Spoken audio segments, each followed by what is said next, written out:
Whew. I've gotten a little busier, so I've slowed down a bit. But I'm gonna try to pick up the pace as MSI is up in a little over 2 weeks. Hi, my name's Sebastian.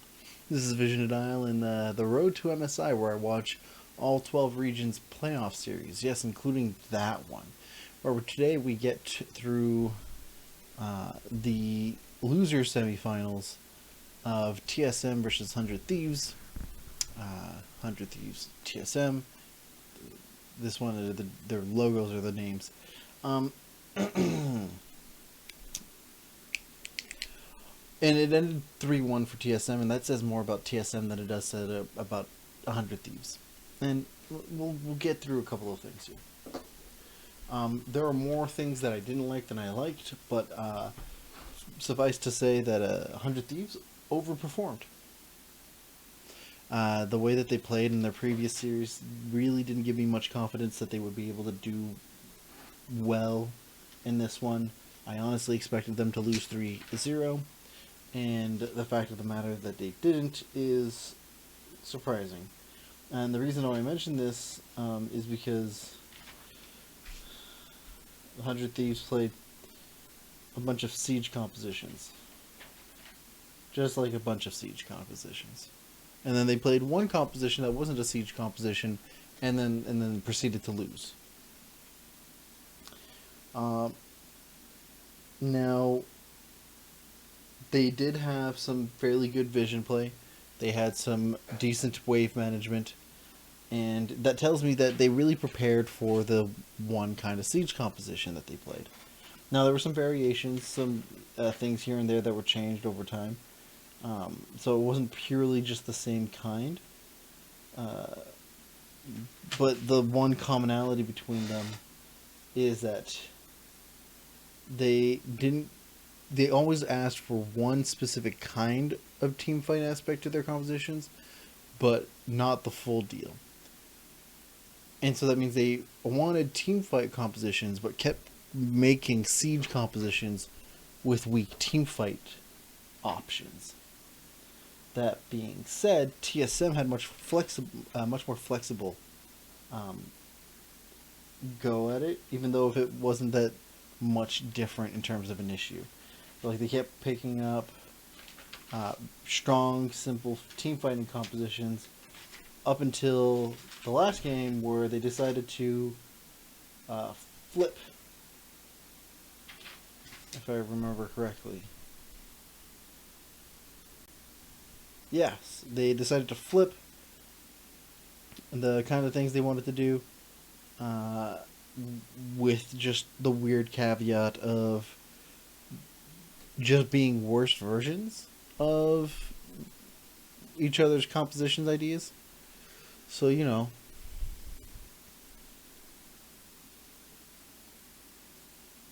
it I don't know if it's the fact that I'm tired. I've started a new job and I'm just getting into the groove of things, and then I've had to pick up back from this, or the fact that these series, they were fast, they just felt slow. And it's not the same thing as the 3-0 series where the games are way longer than they should be. No, the games are pretty quick, and they close out these games well enough. I think that it's unfortunate that most of the times it's off of errors, and so it comes to the same issue of regions that are not tier 1 regions, like the Europe, North America, and China, that rely on mistakes to be able to progress through the game or to close out games. Need to figure out another situation, because they should be forcing errors more than they should be catching errors, and the distinguishment is important. I think that given the situation, TSM has to play against Team Liquid again as the rematch. So they'll have a rematch again. And given the way that it happened last time, and the fact that I've not seen any of the improvement that I requested since then, I don't think that they'll win.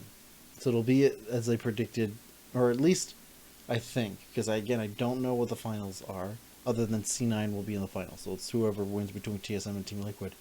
It's likely to me that it'll be Team Liquid that goes to the grand finals, and unless Team Liquid improves in some way, it's likely going to be Cloud9 that goes. So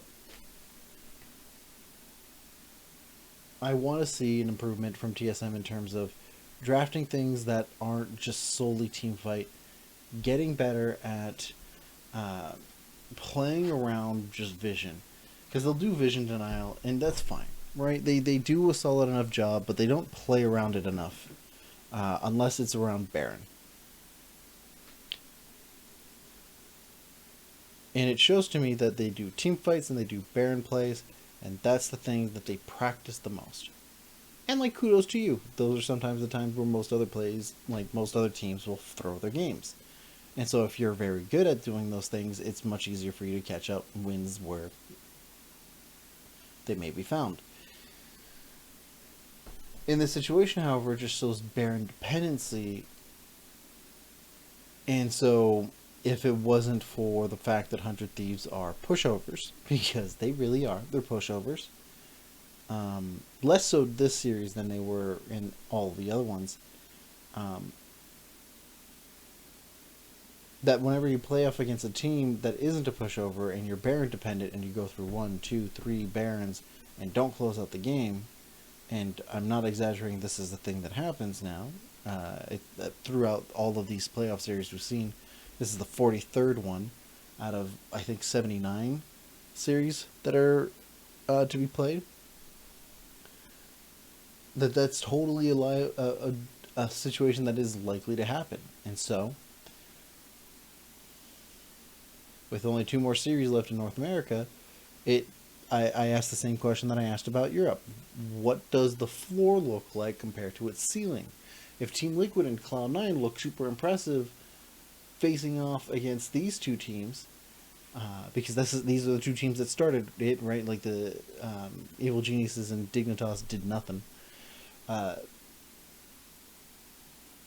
Then this is not a high floor. Like, this is a really low floor comparatively speaking to Europe, Korea, and China. I mean, China's floor is like a weird asterisk to it because they have so many teams.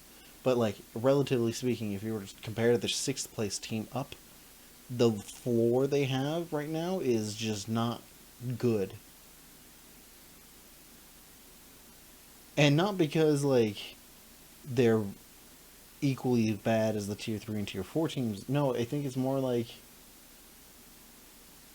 there is no direction being aimed for.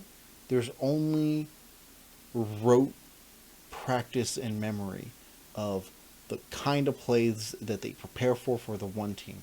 They prepare for a specific type of composition, or they prepare for a specific type of play that they know will beat the other team that they're up against. And if it doesn't work, they'll double down until they really need to do something. So they either have 1 or 2 plans, and that's it. So, and I don't like TSM at all. Caveat here, like, people who've, for some of you who've watched our earlier stuff during Worlds, I covet TSM's loss. I, however, like to see good gameplay. And unfortunately, I didn't see that. I saw a lot of, like, very, like, substandard, middle of the pack play. Not, we are in a playoff series to enter an international tournament. And the only teams in North America to have done that are 2 teams, compared to, so far, I've seen almost every single team in China do it except for IG. And I've seen every team in Korea want it. And I've seen every team in Europe, I think minus, like, Fnatic and SK. So 4 teams out of Europe, 6 teams out of Korea, and so far, like 9 teams out of China who are playing to a level that could compete internationally, and only 2 in North America. And I'm getting to these thought processes about like the closer we're at the end of some of these bigger like playoff series, because like some of the smaller regions have only few, right? It's hard to evaluate this kind of thought process with Latin America and Australia, as well as sometimes a little bit Turkey. But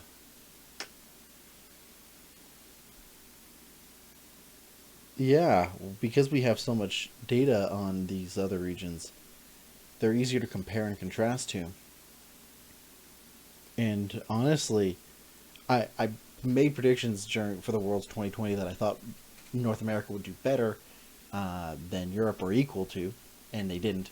They're sad because their playoffs showed that a quality improvement over time. Right, their floor justified over time because all teams improved gradually over time. Nothing like that is being shown here. I feel like no matter what kind of hype a Team Liquid or Cloud9 have behind them, is going to die literally as soon as they enter international. They'll probably do well against their tier 3 and tier 4 counterparts, whoever they're up against, but they won't beat any of the tier 1 teams. Unless I see something drastically change between now and the final. Leave a like, or like let me know what you think in the comments down below. Leave a like and subscribe if you enjoy the video. The next one we have coming up here, because I haven't written them down yet. It's not Japan. No, it's not North America or Europe. It's not Brazil. Not Latin America. Is it Australia next?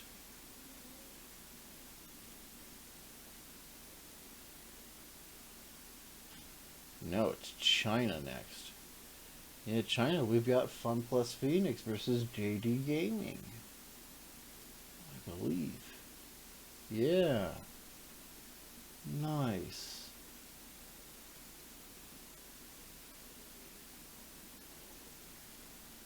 Yeah, and we're getting close to the time where we're going to get to watch some Vietnamese games, because those are always fun. So with that, I'll see you then. Ciao.